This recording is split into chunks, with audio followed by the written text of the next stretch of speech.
Ciao ragazzi, siamo in diretta. Oggi è il 7 aprile 2026. Dopo questo periodo di pausa di Pasqua, Pasquetta, ritorniamo al lavoro. Questa diretta è in particolare per quelle persone che hanno provato tantissimo, soprattutto tante meditazioni, tante cose che ho detto anche su questo canale e nonostante tutto si trovano ancora ad avere problematiche di dolori persistenti. E quindi queste persone pensano che abbiano fallito loro come persona, come magari l'approccio che fallisce, e non sanno in questo momento come affrontare questa cosa. Quindi ho appena ricevuto una mail da una persona che avevo seguito tempo fa, che non ha avuto dei risultati, insomma, sperati. Ovviamente, non essendo, diciamo, in questo momento probabilmente il miglior terapista al mondo, non tutti riesco ad aiutare, sono onesto, però, quello che veramente mi rende amareggiato non è tanto, diciamo, su di me, ma più che altro sulla persona, insomma, che sente che ha perso magari una speranza, no, queste sono parole che io, insomma, vorrei dirvi, non tanto per, convincervi, che l'approccio è giusto, che questo approccio è giusto, questo me lo direte voi, ma se che le speranze non sono le ultime a morire, assolutamente. Cioè, nel senso che non è che l'approccio non funziona, è magari che quel dolore o quei sintomi, sono presenti perché non abbiamo ancora lasciato andare delle nostre vecchie identità, dei nostri vecchie abitudini. Ora noi possiamo fare tutte le meditazioni, tutte le tecniche di questo mondo, ma dipende anche da come le facciamo, qual è la ragione per cui queste tecniche le adoperiamo.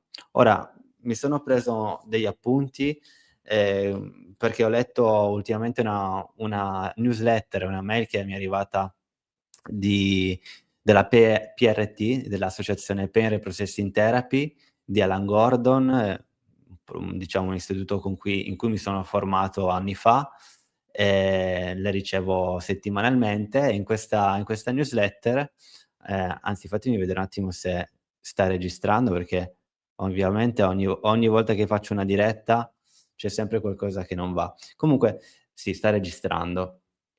In questa mail c'era scritto appunto che questa mail era rivolta alle persone che non avevano raggiunto i risultati sperati e io giusto proprio in questi giorni ho ricevuto un'altra mail di una persona che mi aveva seguito tempo fa e dopo un periodo di beneficio ha avuto poi un periodo di stallo e questo stallo poi è durato per molto tempo. Quindi arrivava a pennello su quello che io stavo leggendo in questa newsletter. Quindi ho preso qualche appunto perché la newsletter è in inglese e tra l'altro vi invito anche a seguire il sito della Pain Reprocessing Therapy, Pain Reprocessing Therapy, che è un approccio, uno di quelli che tra l'altro uso anch'io nel mio metodo, per la risoluzione di dolori persistenti. L'approccio è sempre mente e corpo. L'email iniziava con una quota, un quote in inglese, una frase di un alpinista neozelandese che scrive: "Non è la montagna che conquistiamo, ma noi stessi. Non è la montagna che conquistiamo, ma noi stessi". Quindi come si va a tradurre questo o ripercuotere questo sul dolore o sui sintomi che stiamo sentendo? Che noi cerchiamo di risolvere un sintomo, di farlo andare via, di eliminarlo, senza capire perché quel sintomo era lì. Cos'è che ci diceva quel sintomo? Quello che facciamo noi con la Mind Body Therapy, se non capiamo bene perché certe cose le facciamo come se fossero, cioè facciamo una meditazione come se fosse un antidolorifico. come se fosse una pillola di antidolorifico. Non voglio sentire il dolore, allora faccio la meditazione e quella meditazione è mirata a abbassare il dolore, a eliminare il dolore. Questo però potrebbe funzionare, quindi ci potrebbe dare un sollievo momentaneo, come non potrebbe funzionare. Se non funziona, a quel punto possiamo dirci: "Perché non ha funzionato? Con quale energia io sto facendo tutte queste meditazioni? Per cambiare eventualmente la mia identità e le mie abitudini, le mie pressioni addosso, oppure le faccio per esclusivamente andare a eliminare il dolore o eliminare i sintomi?" Ciao Elvira. Visto che è una diretta tra l'altro poi fate le domande che volete se ci saranno. Io intanto leggo anche gli appunti, no, quindi, il pezzo mancante non è nel maggiore effort, nella maggiore forza, ecco, di fare quello che io invito a fare. Quindi non è fare più meditazioni o fare più tapping o fare più movimenti fisici, non è questo, ma il pezzo mancante sta nel capire, non solo nel capire, ma, nel sentire, che ci sono comunque delle pressioni che ci mettiamo su noi stessi. E la prima pressione che ci mettiamo è quella del risolvere il sintomo il prima possibile. Quindi non andiamo a vedere in che ambiente viviamo, non andiamo a vedere eventualmente quali sono quelle radici che ci portano a portarci tanta pressione, tanta autocritica. Molte persone infatti sentono i sintomi non a lavoro, ma magari a casa, no, molte persone. O viceversa, magari non le sentono a casa, le sentono solo a lavoro. Nel mio specifico, insomma dolore e sintomo io li sentivo molto a lavoro, quando lavoravo in ufficio, perché erano comunque collegati al lavoro. Quindi io in quel momento potevo fare anche tutte le meditazioni che volevo io quando tornavo a casa, cioè faccio quella meditazione, faccio quello stretching, faccio i miei esercizi, no, e poi nuovamente arrivo a lavoro e di nuovo sintomi, sintomi, sintomi. Uno può dire: "Vabbè, cambio il lavoro", no, allora risolvo il mal di schiena, risolvo la cervicale, ma è solo un tamponamento quello, un qualcosa che andiamo a rimandare per eventualmente un altro lavoro che ci dà le stesse condizioni in cui siamo, okay, per cui ci ha procurato quel dolore e sintomo e non le risolviamo. Quindi l'ambiente è da scansionare. Cosa vuol dire? L'ambiente, che in cui viviamo magari è fatto di grande disciplina, no, grande disciplina. Il fatto di raggiungere comunque dei risultati alti, in tutte le persone che ho seguito, e io stesso sono una persona molto intraprendente, voglio raggiungere comunque dei risultati non solo alti nel lavoro, ma anche nelle relazioni, nell'ambiente finanziario, insomma in tutto quello che posso. Questo però mi porta eventualmente a una grande pressione addosso. Okay, devo capire quando mi arrivano i sintomi al collo nuovamente, quanta pressione mi sta arrivando addosso, da fuori, ma anche dall'interno. Perché sì, le persone di fuori di noi possono pressarmi dal dire: "Ho bisogno di questo, questo, questo, questo, questo." Ma io in primis come sto vivendo queste pressioni? Come magari le ho create io queste pressioni? Okay, noi vediamo uno specchio di fronte a noi e quello specchio siamo noi, cioè vediamo quello che stiamo creando praticamente. E quello che magari molti di noi cercano di fare è di cambiare quello specchio di fronte a noi, cambiandolo. Non ci piace e quindi vogliamo cambiare lo specchio di fronte a noi.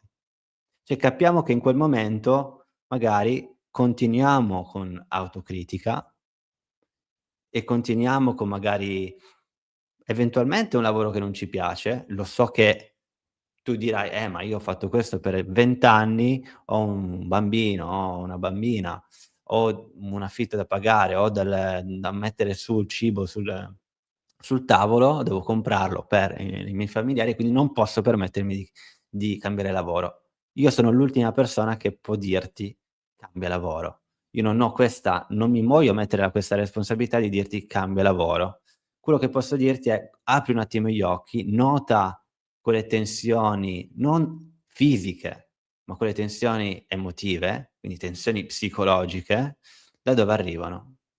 E troverai in quel momento magari delle zone della tua vita dove sai che in quel momento, in quelle zone c'è una radice. Poi magari non vai sicuramente a risolvere quella radice semplicemente capendola intellettualmente, perché purtroppo nella psicologia si cerca molto di cambiare la mente, no, ehm, ma a volte non è necessario che tu vada a cambiare necessariamente l'esterno, no, ma capire che quelle cose stanno arrivando a te comunque e che siano nelle relazioni, nel lavoro, in te stesso.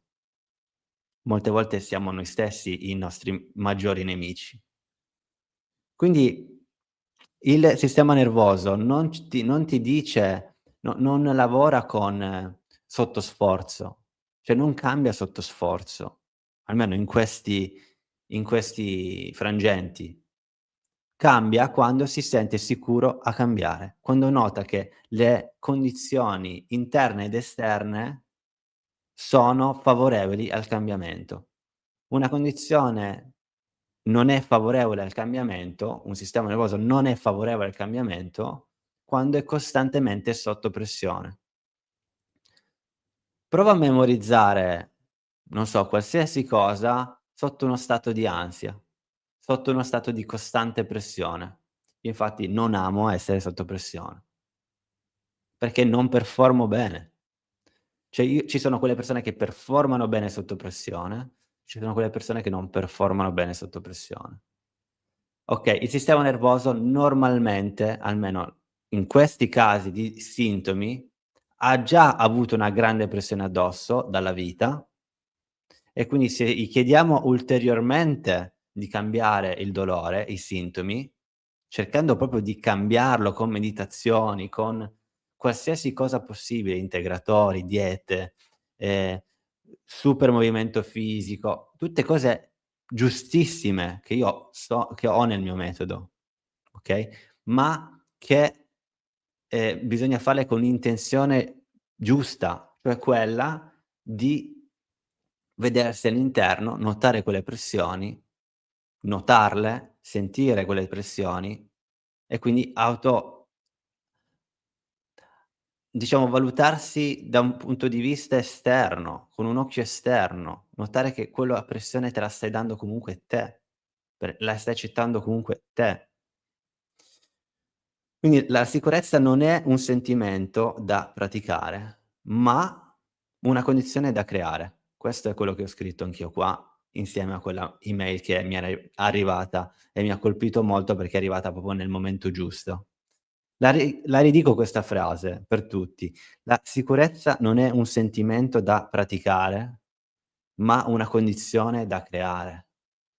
Quindi, quando siamo in meditazione, qualsiasi meditazione fate, la mia, quella delle persone che, insomma, vedete su YouTube, qualsiasi, non la fate per praticare la sicurezza. Non si pratica la sicurezza, ma si crea. Si crea. Quindi è una condizione che si crea, okay? La devo creare io comunque dall'interno quella sicurezza e non la posso creare quando il sintomo è un nemico. Come puoi fare tutto questo lavoro quando noti continuamente che il sintomo è un nemico? Il problema all'inizio che le persone vedono dei risultati e allora dicono: "Se ho visto il risultato con questa meditazione, ne faccio 10 di fila", okay, per questo è quello che avviene, così che il dolore va via. Velocizzo. Ma tu è come se stessi cercando di cambiare nuovamente quello specchio di fronte a te, cambiandogli forma. Quindi ti aspetti che l'esterno cambi forma, senza notare che in realtà era il tuo interno, il tuo stato interno che riflette quel sintomo.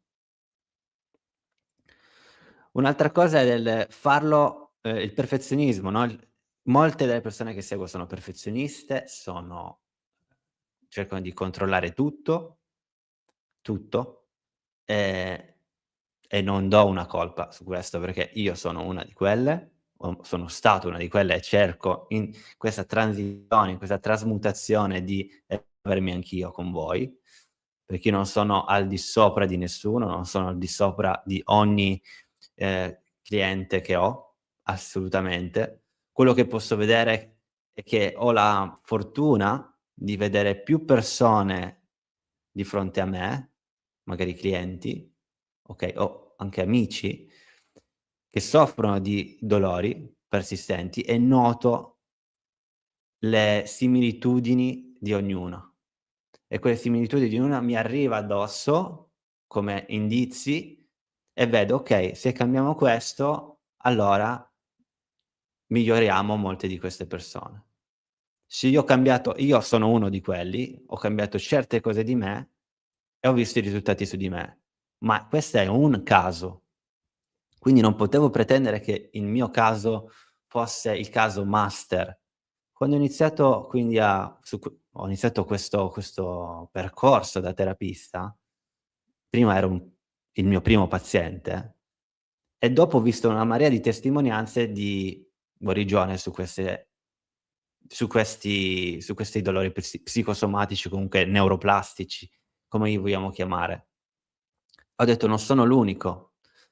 Quindi ho visto che questa cosa funziona. Molte persone, quindi come me, hanno visto, le stesse testimonianze che comunque continuano a crescere, ma non solo le mie, ma tanti terapisti in Europa e, non sono l'unico per fortuna, non voglio neanche avere questa come dire, questa pressione dell'essere l'unica persona che dice questo, meno male che non sono l'unico, ma voglio arrivare al punto in cui se vediamo tante testimonianze, anche noi pensiamo: "Okay, questa cosa è raggiungibile, la posso raggiungere anche io", ma alla stessa nello stesso momento comunque ti arriva una certa pressione addosso, del dire: "Io sono come gli altri, possono raggiungere questo, questa è una cosa positiva, ma cosa succede quando non raggiungo quello nei tempi previsti, che non esistono tempi previsti in tutto ciò?"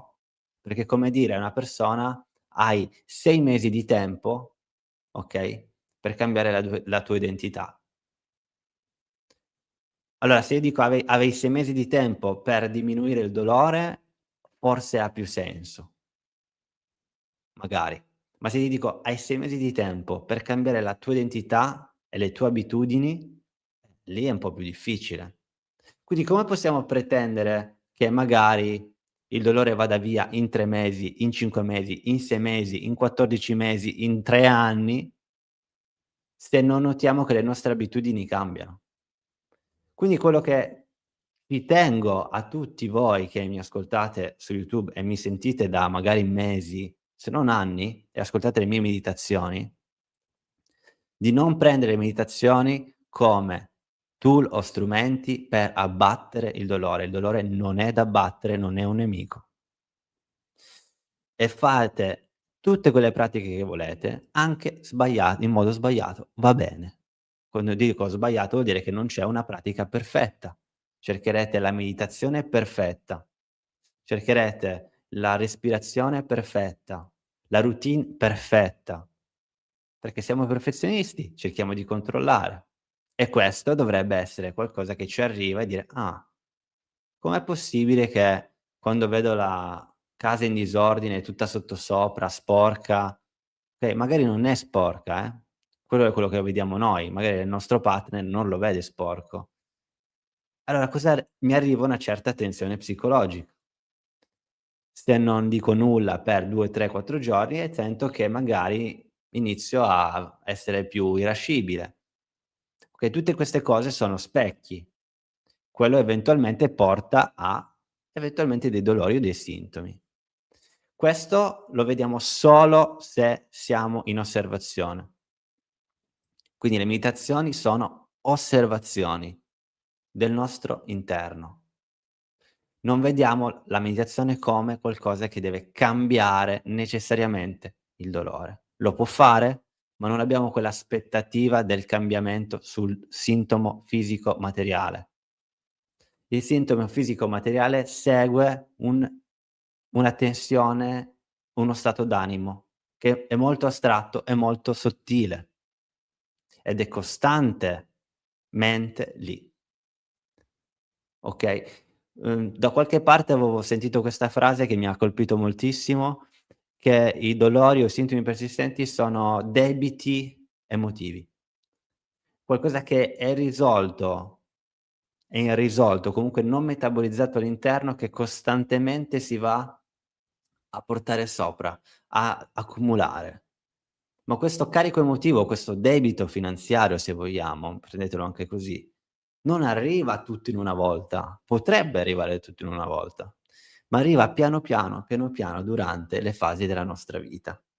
Non è un caso, infatti, che i dolori persistenti siano presenti in fasce di età particolari, che vanno dai 30 ai 50 circa, okay, 35, 45, okay, siamo lì circa o no, uno mi dice: "Io a 60 anni, 70 anni anch'io ho dolori", allora non il mio non è di questo tipo. Okay, dobbiamo essere comunque ci sono delle statistiche, grandi linee, okay, grandi linee siamo sui 30 e i 50, 55. E poi perché dopo i dolori persistenti vanno a diminuire statisticamente? Secondo voi perché? Perché le persone sopra i 60, 70 magari hanno lasciato perdere tante aspettative su di sé, tanta pressione della società, dal lavoro, dalla famiglia. Metto qualche ciao Patrizia, oggi tocchi un argomento che sto vivendo in questo periodo pieno di stress e di stanchezza, grazie.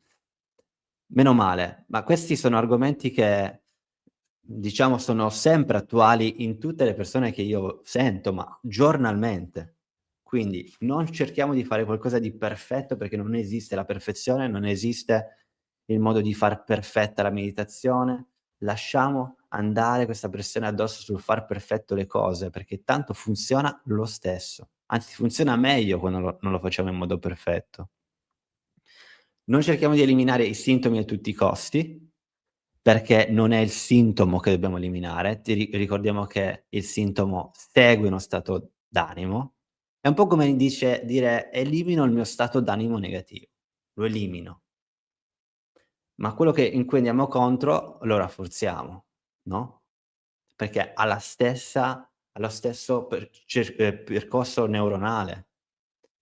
Quindi non cerchiamo di eliminare, cerchiamo semmai di comprendere quei pattern, quelle abitudini, quelle condizioni di vita che hanno contribuito a quel dolore.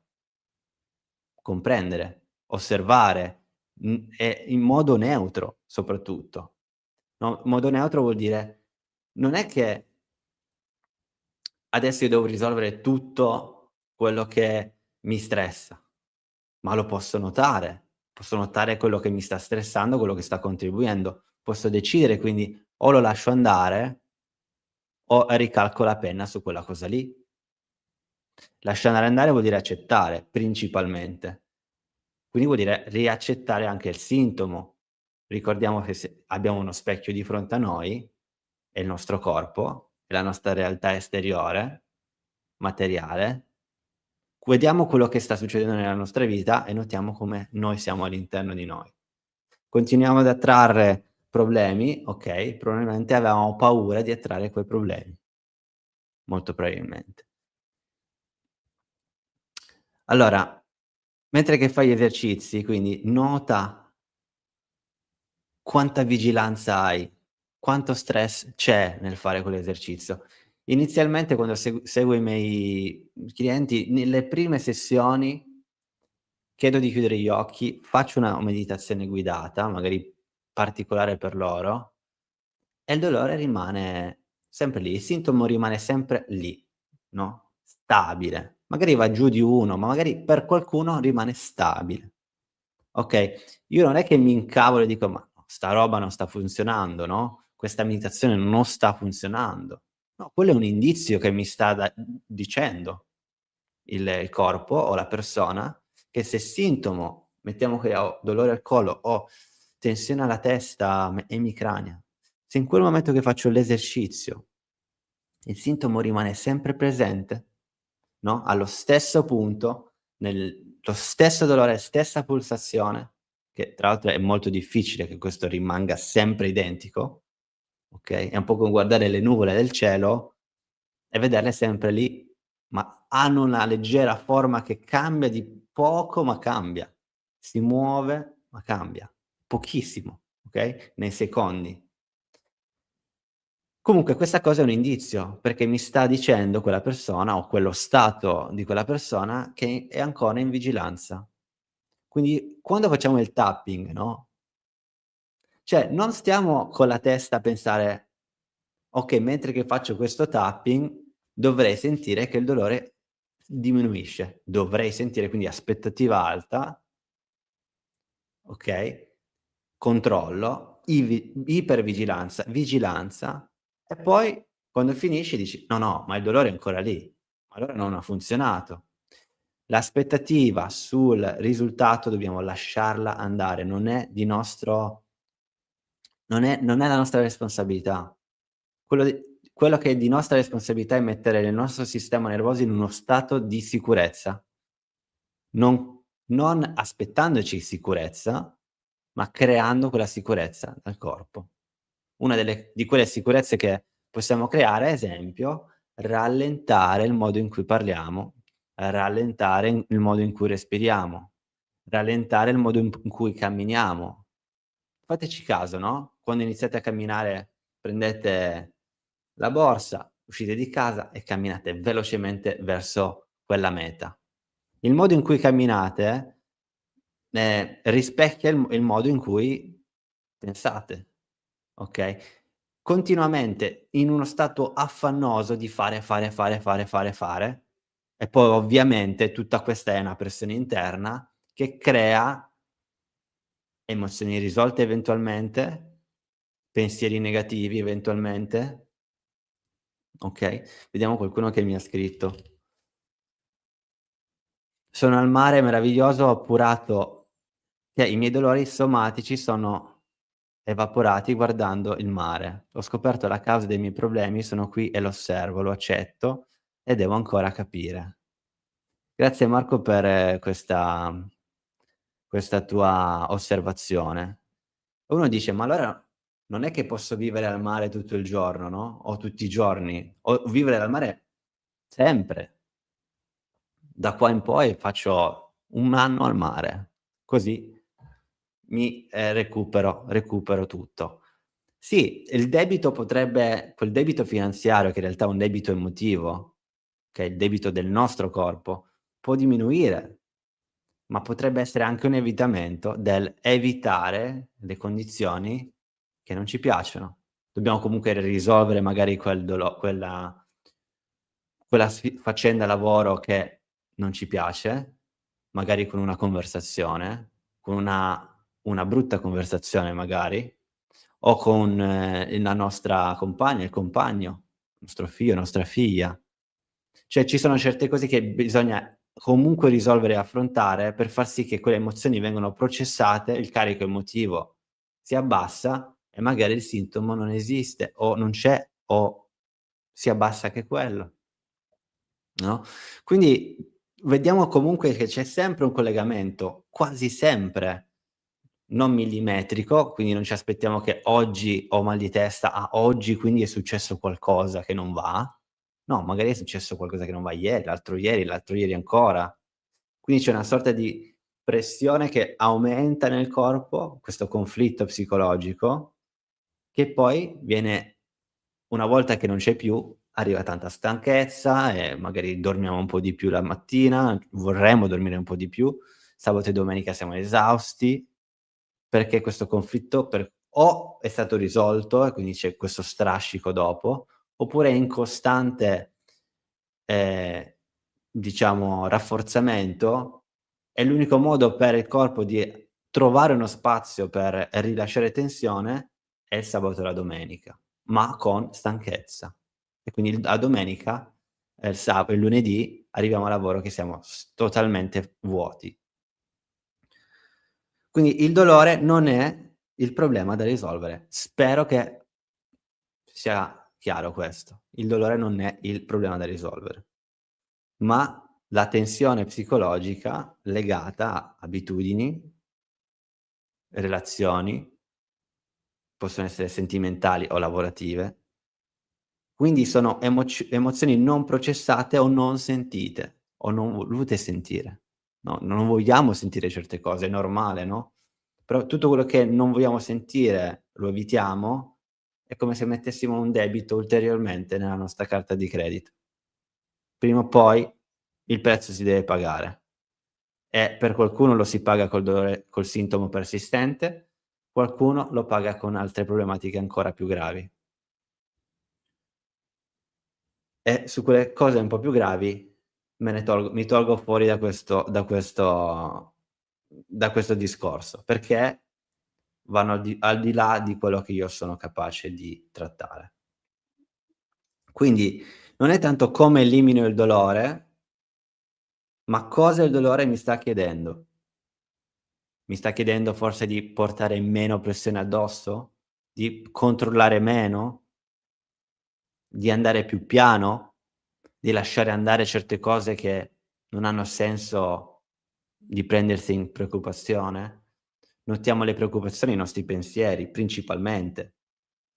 Cioè, dovessi dare una pratica, una sarebbe quella della mindfulness, quindi la meditazione semplicemente in silenzio, ascoltando il tuo respiro, notando i pensieri che arrivano. Questa è una pratica per allenare non in quel momento andare a fare andare il dolore o il sintomo giù, ma notare nelle restanti 24 ore, 50 minuti, se facciamo 23 ore e 50 minuti, se facciamo 10 minuti di pratica, notiamo in quelle restanti 23 ore e 50 minuti come pensiamo. La mindfulness però molte volte non è che risolve il problema, ma ci fa solo capire quali sono i legami, okay, ci fa vedere che c'è uno specchio di fronte a noi e noi stiamo guardando quello specchio. Non ci fa necessariamente cambiare la nostra identità, o cambiare i nostri pensieri, o guardare da uno stato più gioioso la vita, no, no, ma ti dà l'opportunità di farlo. Quindi poi sta a noi eventualmente dire: "Ma quanta pressione mi sto mettendo addosso in questo anno per fare ogni cosa che Alessio mi dice e non sta funzionando." Che può essere che magari ci sia eventualmente qualcosa che non vuoi vedere, non vuoi cambiare, non del dolore, ma di te stesso o di te stessa. Quindi stiamo arrivando al lavoro di identità e siamo in chiusura, perché non voglio fare una live così troppo lunga. Quindi chiediamoci non cosa fai, ma come lo fai. Come fai la meditazione? Come stai respirando? Non cosa stai facendo, come lo stai facendo. Se già potessimo andare a rallentare il modo in cui noi parliamo, il modo in cui respiriamo, magari riusciamo anche a rallentare i nostri pensieri, rallentare, notandoli magari anche con più consapevolezza. Come ti relazioni con te stesso, non con gli altri, perché noi siamo molto, molto, molto siamo persone molto gentili, molto, ehm, responsabili, okay, non abbiamo un problema a relazionarci con gli altri, ma a relazionarci con noi stessi. È molto più facile essere gentili con gli altri, ma poco gentili con noi stessi. Quindi interpreti il mondo, quello specchio a modo tuo, non necessariamente come il mondo è, okay, che noi magari pensiamo che tutto quello che ci circonda deve essere al nostro modo, ma quella è una realtà che ti sei creato tu con i tuoi pensieri e non è necessariamente così che va. Quindi come possiamo pretendere che un dolore non sia lì? Che potenza hai tu, che arroganza hai tu per dire: "Questo dolore non deve essere qui." Ma se è lì, c'è un'intelligenza, okay, l'intelligenza è molto più alta rispetto a quello che ci dice il cervello, c'è un'intelligenza emotiva, che se vogliamo arriva addirittura molto più profonda questa intelligenza a livello dell'anima e a livello dell'anima poi spirito. Quindi se c'è un conflitto, non è un conflitto solo psicologico, ma un conflitto emotivo, è un conflitto addirittura di anima, di trasmutazione di quella roba là. Quindi il dolore e i sintomi ci stanno chiedendo una trasformazione. Dovremmo essere, non dico felici di sentire dolore, ma almeno dire: "Cavolo, ma ci sarà pur qualcosa, no, che nella mia identità, nel modo in cui penso, nel modo in cui vedo la realtà di fronte a me, ci sarà pur qualcosa che va in conflitto con quello che vuole la mia anima." Io ero in grande conflitto, quando lavoravo in ufficio, nel fare un lavoro che non mi piaceva assolutamente, io ogni giorno avevo questo grande conflitto del non dare spazio alle mie passioni. Perché? Perché in Italia non avevo passato per 2 volte il test di fisioterapia, quindi ho messo da parte la medicina. Ho detto: "Ma sì, ma no, ma medicina vabbè, lasciamola perdere, intanto viaggio per il mondo, poi si vede." Ho viaggiato per il mondo, stress a palla, comunque, perché comunque non c'era questa ricerca della mia passione, no, non stavo facendo qualcosa che mi piaceva. A tutti piace viaggiare, no, ma quando viaggi per 2 anni e vedi qualsiasi cosa, potevo viaggiare anche per altri 3 se volevo, non perché ero ricco, ma perché comunque nel momento in cui stavo viaggiando mi autosostenevo con grande aiuto che insomma, sia dei miei genitori, ma anche quello che avevo messo da parte negli anni in cui avevo lavorato dai 18 ai 23. Okay, poi ho detto: "Basta, basta, non ha senso, cioè, non posso fare la trottola per così tanto tempo, ritorniamo in Europa e lì ritorniamo a studiare." E lì finalmente ritrovato la mia passione, che è quella che sto facendo adesso, insomma, che metto in pratica adesso. Quindi quando vedo le persone che non raggiungono il loro risultato in questo che sto facendo, cioè per me mi autocritico, sì, c'è una grande autocritica, perché sto facendo una mia cioè sto creando un mio lavoro e voglio che tutte le persone lì fuori raggiungano un risultato eccellente, ma so che questo va fuori la mia portata, okay, perché anche Gesù Cristo aveva avuto problemi, no, e quindi non sono minimamente a quell'altezza. Okay, quindi ci sono delle azioni e chiudo con queste, ci sono 9 azioni che, vi invito a prendere in considerazione e a riflettere. La prima è rifletti sulla differenza tra capire il dolore in modo intellettuale versus creare le condizioni della tua vita che creano quella sicurezza interna. Quindi creare le condizioni nella tua vita che mantengono il tuo sistema nervoso in modalità sicura. E questo lo puoi solo capire osservando e non identificandoti in quei dolori. 2, guarda la differenza tra il tuo approccio verso la pressione e verso l'autocompassione. Nota quanta autocompassione ti dai rispetto a quanta pressione ti metti in tutto. Quindi pressione o controllo. Non a caso la meditazione che ha avuto più successo nel mio canale si chiama "Lascia andare", che tra l'altro vi invito a vederla, a sentirla. 3, identifica le aree della vita in cui senti pressione a lavoro o autocritica. Questa penso sia molto simile alla seconda. 4, pratica l'imperfezione. Fai le cose in modo imperfetto e falle lo stesso, lasciale andare, falla così. Fai una presentazione, quante volte io all'inizio non facevo un video perché dicevo: "Eh no, perché questo non si dice così, no, la parola non è giusta così." Piuttosto che evitare l'errore, non facevo proprio la meditazione o non facevo proprio la presentazione. Falla lo stesso. Fai la meditazione così come la senti, anche se non fai la mia, Chiudi gli occhi, mettiti 5, 10 minuti in silenzio e senti quello che senti, senza giudicare. 10 minuti.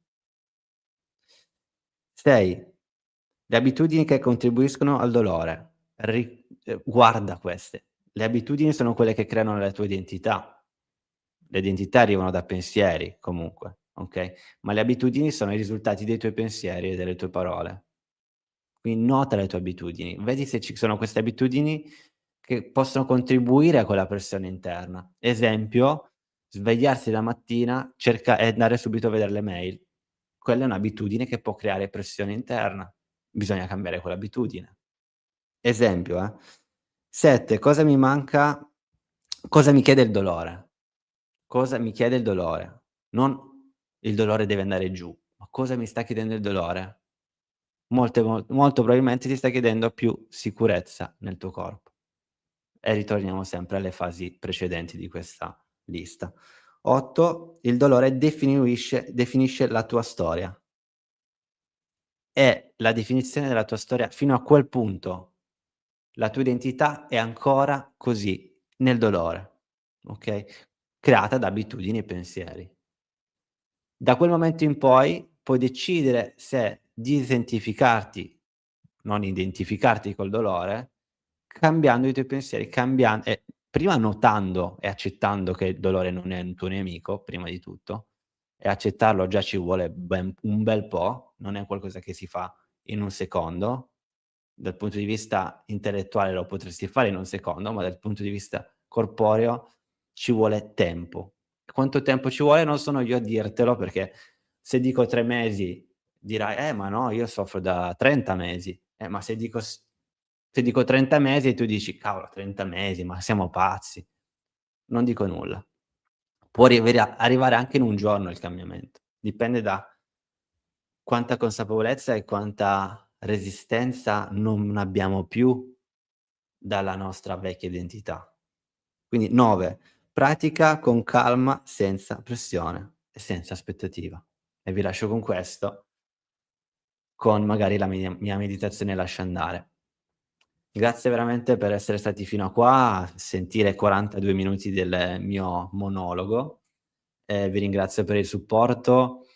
Magari scrivetemi un commento su qualcosa che vi ha colpito di questa mia conversazione, o qualcosa che non vi ha colpito, ma magari avete una domanda a riguardo.